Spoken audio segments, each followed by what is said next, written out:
दुनिया में जहाँ जहाँ ये व्लॉग देखा जा रहा है उन सबको अस्सलाम वालेकुम। कैसे आप सब? हम सब ठीक हैं, खैरियत से अल्हम्दुलिल्लाह। उम्मीद है कि आप सब भी अपने घरों में ठीक होंगे, खैरियत से होंगे इंशाअल्लाह ताला। और आप सबको जो है वो ज़िलहज का महीना बहुत बहुत मुबारक हो। और ज़िलहज का महीना आते ही क़ुरबानी के जानवर जो हैं वो आना शुरू हो गए थे आहिस्ता आहिस्ता करके। और अब देखते ही देखते जो है वो ज़िलहज की 5 तारीख भी हो गई। मैं बहुत लेट हो गई व्लॉग डालने में, बहुत मसरूफियत चल रही थी, गर्मी भी उरूज पर थी, तो बस जो पेंडिंग काम थे वो पहले हो रहे थे। और बस बच्चों ने मुझे बोला कि अम्मा यहाँ पे मस्जिद ख़ुबा है, तो मस्जिद ख़ुबा के करीबी जो है ना वो एक छोटा सा गार्डन टाइप बना हुआ है। वहाँ पर मस्जिद ख़ुबा में जो लोग इज्तिमाई क़ुरबानी करते हैं तो उनके जानवर आए हुए हैं क़ुरबानी के। तो चलिए ना आप भी हमारे साथ और चल के देखिए और आप व्लॉग भी बना लीजिएगा। तो मैंने बोला कि ठीक है चलते हैं। और बोलने लगे कि और उसके करीबी आगे पीछे गलियों में भी बहुत सारे जानवर क़ुरबानी के आ गए हैं और बहुत प्यारे प्यारे अच्छे अच्छे जानवर आ गए हैं, तो आप हमारे साथ चलें। तो मैंने बोला ठीक है चलते हैं। और फिर मैंने अम्मा से बोला कि यार आज खाने में क्या बनाऊँ, तो उन्होंने बोला कि बहुत दिन हो गए कड़ी नहीं बनी, तो तुम ऐसा करना कि कड़ी बना लो। तो हमने बोला ठीक है मैं कड़ी बना लेती हूँ। तो बस फिर अहमद को हमने घर पे बिठाया और हम बच्चे जो हैं वो सारे निकल गए देखने के लिए। अच्छा, आप सबको मालूम होना चाहिए ज़िलहज के महीने की अहमियत और फ़जीलत कितनी है। हम लोगों को जो है ना पता ही नहीं है, हम लोग समझते हैं बस रमज़ान ही है जो है वो इबादत का महीना, नेकियों का महीना। बेशक रमज़ान तो है इबादत और नेकियों का महीना, लेकिन रमज़ानुल मुबारक के बाद ज़िलहज का जो महीना है और ज़िलहज के महीने के जो पहले 10 दिन हैं वो इबादत के एतबार से बहुत ज़्यादा अहम है। समझिए कि आपको बोनस मिल गया इबादत और नेकी करने के लिए। जिस तरह कोई भी वर्कर साल भर अपनी नौकरी की जगह पर जहाँ पे वो जॉब करता है वहाँ पर उसको साल भर काम करने के बाद बोनस मिलता है ना, इसी तरह से हमको पूरे साल भर का बोनस जो है ना वो ज़िलहज के महीने में नेकियां करके हम लोग कमा सकते हैं। इस अशरे ज़िलहज की फ़जीलत जो है ना वो आप सबको पता होनी चाहिए कि हमारे प्यारे नबी हज़रत मोहम्मद मुस्तफ़ा सल्लल्लाहु अलैहि वसल्लम ने फ़रमाया दुनिया के दिनों में अफजल तरीन दिन 10 दिन हैं जो अशरे ज़िलहज के दिन हैं। अब ये बात तो तमाम दुनिया भर के मुसलमान जानते हैं कि ज़िलहज जो है वो हज का महीना है, उसमें हज की अदायगी की जाती है। जो साहिब इस्तिताअत लोग होते हैं वो हज अदा करने जाते हैं।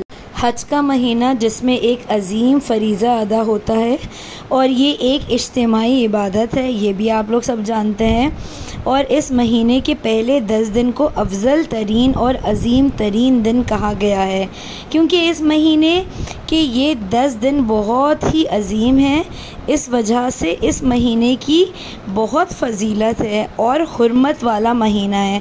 हुर्मत वाला महीना किसको कहते हैं? यानी कि बुराई, गुनाह, गलत काम, बुरे काम, यानी जिन कामों को करने से अल्लाह ताला ने हम मुसलमानों को मना किया गया है वो काम हमको हरगिज़ नहीं करने इस महीने में। इस महीने में क्या, साल भर भी नहीं करने, लेकिन इस महीने बहुत ज़्यादा हमें इस बात का ख़याल रखना है। और करने वाले काम क्या हैं? वो ये काम है कि अब हज का महीना पहले 10 दिन फ़जीलत वाले महीना है और अब हम सबको इन 10 दिनों में खूब इबादत करनी है, नेकियां कमानी है। और हुर्मत वाला महीना है तो हराम चीज़ों को हमने छोड़ना होगा हर हाल में। कितनी बड़ी बात है ना। और हमारे प्यारे नबी हज़रत मोहम्मद मुस्तफ़ा सल्लल्लाहु अलैहि वसल्लम ने फ़रमाया अल्लाह ताला के नज़दीक सबसे अजीम दिन और बेहतरीन दिन, यानी बहुत अज़मत वाला दिन जो है वो ये हज के 10 दिन हैं। नबी सल्लल्लाहु अलैहि वसल्लम फ़रमाते हैं कि कोई दिन अल्लाह के यहाँ इन 10 दिनों से ज़्यादा अज़मत वाला नहीं है और ना ही किसी दिन का अमल अल्लाह ताला को इन 10 दिनों से ज़्यादा महबूब है। तो बस तुम इन 10 दिनों में कसरत से तहलील यानी ला इलाहा इल्लल्लाह, तकबीर, अल्लाहु अकबर और तमहीद अल्हम्दुलिल्लाह, ये कसरत से हमको पढ़ना है।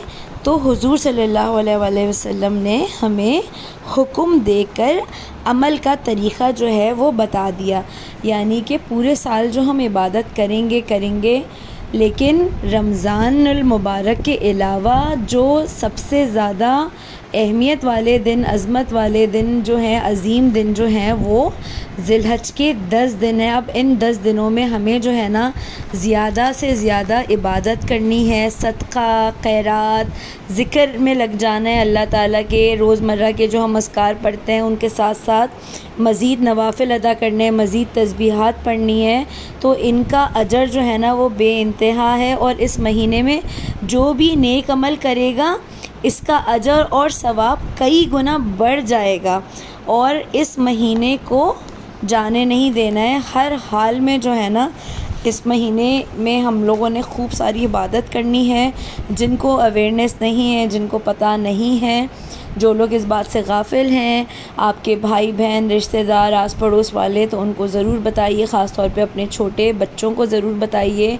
बच्चे जैसा देखते हैं माँ बाप को करते हुए, बिल्कुल वैसे ही सीखते हैं। अपने बड़ों से बच्चे सीखते हैं, तो उनको पता होगा। तो रोज़ा रखिए, रोज़ों का बहुत सवाब है। इस स्पेशली अपने बच्चों के हक़ में बहुत सारी अल्लाह ताला से दुआ कीजिए इन महीनों में, इस महीने में, इन ख़ास 10 दिनों में। और जो तमाम मुसलमान हज करने गए हुए हैं, अल्लाह ताला उनके फ़राइज़ जो है वो आसानी से अदा हो जाएं, कबूल हो जाएं। कबूल तो हो ही गए, जभी तो वो वहाँ पे पहुँच गए हैं। और अल्लाह ताला मुझे और हम सब मुसलमानों को अगले साल इंशाअल्लाह ताला हज पे बुलाएं। और आप सब भी मेरे हक़ में दुआ करिएगा, मैं आप लोगों के हक़ में दुआ करूँगी अल्लाह ताला से। और इंशाअल्लाह ताला हम लोग ज़रूर जाएंगे हज पे। जो लोग अब तक नहीं गए हैं अल्लाह के घर, तो वो अल्लाह ताला उनको ज़रूर बुलाएं और हज का फ़रीज़ा अदा हो जाए। आमीन सुमा आमीन। और यहाँ पर जो है ना फिर अब हम लोग दूसरी साइड पर आ गए थे। यहाँ पे जो है वो काउस को जो है ना वो नहला धुला कर और उनको टहलाया जा रहा था। और हमारे बच्चे तो लग गए, उनका तो फेवरेट काम है ये। और इस तरह से लग गए कि जैसे इनके ही अपने जानवर हो। और उन लोगों ने भी जो है ना वो डोरी जो है वो हमारे बच्चों के हाथों में दे दी।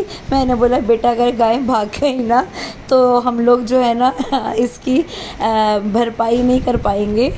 माशाल्लाह माशाल्लाह से इतने हैवी जानवर हैं ये, और ढूंढने कौन जाएगा इन लोगों को। तो आप प्लीज़ जो है ना इनकी जगह पर इनको छोड़ दो। और मैंने इन लोगों को बोला कि आप इतने छोटे बच्चों के हाथों में जो है ना वो जानवर मत दीजिए। तो बस सजे हुए थे जानवर जो है ना, नहला धुलाने के बाद इनके ज़ेवरात जो हैं वो जानवरों के, कुर्बानी के जानवरों के, उनको पहनाए जा रहे थे। और इनके पास माशाल्लाह माशाल्लाह से बहुत प्यारे कुर्बानी के जानवर आए हुए थे। गोट्स भी आए हुए थे, काउस भी आई हुई थी। और अहमद ने आज बोला था कि वो जो है ना जाएंगे कुर्बानी के जानवर, हमारे कुर्बानी के जानवर लेने के लिए। तो उन्होंने मुझे कहा था कि तुम बच्चों को मत बताना कि आज मैं जाऊँगा, क्योंकि वहाँ पर बहुत रश होगा, तो मैं बच्चों को नहीं लेके जा सकता। मैं आज जाकर देखकर सर्वे करके आऊँगा और डन करके आ जाऊँगा। और उसके बाद जब घर के लिए लेने के लिए आऊँगा वहाँ से, तो फिर बच्चों को लेकर जाऊँगा। तो अहमद जो है ना आज इस मिशन पे निकले हुए थे। बस फिर हम आ गए थे घर, और आने के बाद जो है ना वो मैंने फटाफट से कढ़ी चढ़ाई। और कढ़ी चढ़ाने के साथ साथ पहला काम ये किया कि हमारे अहमद को जो है ना वो कढ़ी में दाल के पकोड़े बहुत अच्छे लगते हैं। तो मैं जो हूँ वो चने की दाल और मूंग की दाल के भजिए पकोड़े जो भी आप लोग बोलते हैं वो बना रही थी। तो मैं 2:1 का रेशो रखती हूँ, पहले भी एक दफ़ा व्लॉग में बता चुकी हूँ।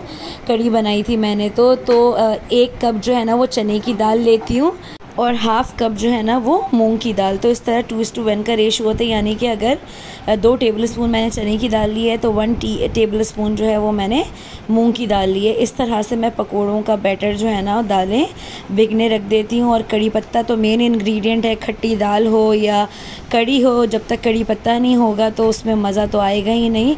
और कड़ी जो है ना वो मैंने ज़्यादा बनाई थी, थोड़ा 1 किलो दही की बनाई थी। दही खट्टी हो तो बहुत मज़ा आता है। और उसके अंदर जो है वो वैसे ही बेसन डाला, और बेसन डालने के बाद नमक मिर्ची हल्दी अदरक लहसुन धनिया ज़ीरा कुटा हुआ भुना हुआ वो डाल दिया। और सबको एक साथ जो है वो ब्लेंड कर लिया और करके चढ़ा दिया उसको। कड़ी पत्ता उसके अंदर डाल दिया। चावल मैंने पहले ही रेडी कर लिए थे और जब बॉईल आ गया था तो उसके अंदर फिर मैंने उसको धीमी आंच कर दी थी। गाढ़ी हो जाती है बहुत ज़्यादा तो उसको चेक करते रहना पड़ता है, अगर पानी की ज़रूरत हो तो फिर पानी मिला देना होता है। मैंने थोड़ी ज़्यादा क्वांटिटी में बनाई थी क्योंकि कड़ी ऐसी चीज़ है ना, जब बनती है तो फिर किसी ना किसी को भेजनी भी होती है जो लोग शौक़ से खाते हैं, और फिर वो होता है कि चलो 1 से 2 टाइम थोड़ा चल जाए। और ये भी भीग चुके थी दाल और काफ़ी सॉफ़्ट हो चुकी थी। 4-5 घंटे भिगाने के बाद मैंने फिर इसको अच्छी तरह से ब्लेंड कर लिया था और प्याज, हरा धनिया, पुदीना ये डाल के और फिर जो ब्लेंड किया था दाल को वो डाल दिया इसके अंदर। वही सारी चीज़ें, नमक, मिर्ची, हल्दी, धनिया, ज़ीरा, अदरक, लहसुन डाल के और जो है वो पकोड़े बना लिए थे। अब कड़ी में तो पकोड़े डलते हैं, लेकिन जो है ना अलग से पकोड़े भी फ्राई किए जाते हैं। जैसे आप लोगों के घर में बेसन के किए जाते होंगे, इस तरह हमारे घर में दाल के किए जाते हैं। कुछ लोग अलग से खाना पसंद करते हैं, कुछ लोग डिप करा हुआ जो है ना वो पकोड़े कड़ी के अंदर वो पसंद करते हैं। बस यहाँ पे जो है वो मैंने पकोड़ों का बैटर तैयार हो गया था, उसको फ्राई करना था। और बघार लगाने के लिए साबुत मिर्च, लहसुन, कड़ी पत्ता, सफ़ेद ज़ीरा, राई दाना, कलौंजी और मेथी दाना ये हम लोग ज़रूर कड़ी में डालते हैं। इससे बहुत मज़े का जो है ना वो बघार तैयार होता है। और प्याज मैंने रखी थी थोड़ी सी काट के कि उसको फ्राई करके पहले निकाल लूँगी और बिल्कुल स्लो आंच पर अब ये पकने के लिए छोड़ दी, क्योंकि इसमें बॉईल आ चुका था। कंसिस्टेंसी जो थी वो ना ज़्यादा गाढ़ी थी ना ज़्यादा पतली थी। बस फिर पकोड़े फ्राई होते रहते हैं तो बस वो फ्राई ही होते रहते हैं जब तक बैटर ख़त्म ना हो जाए। तो माशाल्लाह से वो पसंद इतने हैं सबको, तो सब यही खाते हैं। और हम बाकी अहमद के अलावा हम सब तो उसके बेसन के पकोड़े भी बहुत शौक़ से खाते हैं, लेकिन अहमद को बहुत पसंद है क्योंकि इंडिया में अहमद की नानी के घर में, खाला के घर में जो है वो दाल वाले ही पकोड़े बना करते थे। तो वो मेमोरीज़ हैं जो उन्होंने खाया हुआ है वहाँ से, तो उनको बहुत अच्छा लगता है कि वो बोलते हैं कि इसी तरह से बनाओ। तो फिर मैं कोशिश करती हूँ, कभी ऐसे बना देती हूँ, कभी उसके बेसन के बना लेती हूँ। बस पकोड़े तल के जो है वो उसमें डाल दिए थोड़े से, और बाकी थोड़े से जो है वो प्लेट में रख दिए कि अलग से खा लें। प्याज को फ्राई करके निकाल लिया पहले मैंने अलग से। उसके बाद जो है इसके अंदर लहसुन, कड़ी पत्ता, साबुत मिर्चें और सफ़ेद ज़ीरा, राई दाना, कलौंजी और मेथी दाना। कलौंजी थोड़ी सी लेनी होती है क्योंकि कड़वाहट सी आ जाती है। पूरी रेसिपी ठीक तरह से मैं इसलिए नहीं बता रही कि पहले भी मैं डाल चुकी हूँ तो बार बार एक ही चीज़ डालना अच्छा नहीं लगता। बस मैं ये बना रही थी तो मैंने सोचा कि मैं शेयर कर लूँ। और फिर जो है ना ये ज़बरदस्त किस्म का तड़का डल गया। कड़ी पत्ता बहुत सारा डालिए जब भी कड़ी बनाइए, और खुशबू वाला कड़ी पत्ता लीजिए। कुछ कुछ कड़ी पत्ते इस तरह से भी मिलते हैं जिनमें खुशबू नहीं होती, तो फिर उसका जो है ना वो मज़ा नहीं आता, खुशबू से ही मज़ा आता है। और बस ये बन गया था। साथ साथ जो है वो कैरी का मौसम है तो कैरी की चटनी, कैरी का अचार और मिक्स जो है वो वेजिटेबल्स काट के मैंने सैलेड बना ली थी। बस ऊपर से प्याज डाली और उसके ऊपर थोड़ा सा चाट मसाला जो है ना वो स्प्रिंकल कर दिया, और बहुत ही मज़ेदार बनी भी बहुत अच्छी थी माशाल्लाह माशाल्लाह से उस दिन। और चावलों के साथ खाई, क्योंकि गर्मी का मौसम है ना, हर वक्त गोश्त के सालन ये इस तरह से बिल्कुल भी दिल नहीं चाहता। दिल चाहता बहुत ही लाइट सा खाना हो, खट्टी दाल हो या कड़ी हो या इस तरह से खाने हो तो बहुत ज़्यादा अच्छे लगते हैं। और बस सब घर में मौजूद थे तो सब ने बैठ के एक साथ खाना खाया तो बहुत ही मज़ा आया। असल मज़ा जो है ना वो इसमें ही है कि सब मौजूद हों और सबके साथ खाना खाएं ना, तो फिर वो लगता भी है कि हाँ भाई सब ने मिल के खाना खाया है। तो इंशाअल्लाह ताला अब नेक्स्ट व्लॉग में ज़िंदगी रही तो ज़रूर मुलाकात होगी, और हमारे क़ुरबानी के जानवर कहाँ तक पहुँचे ये भी मैं अगले व्लॉग में बताऊँगी। अपना ख्याल रखिएगा। अल्लाह हाफ़िज़।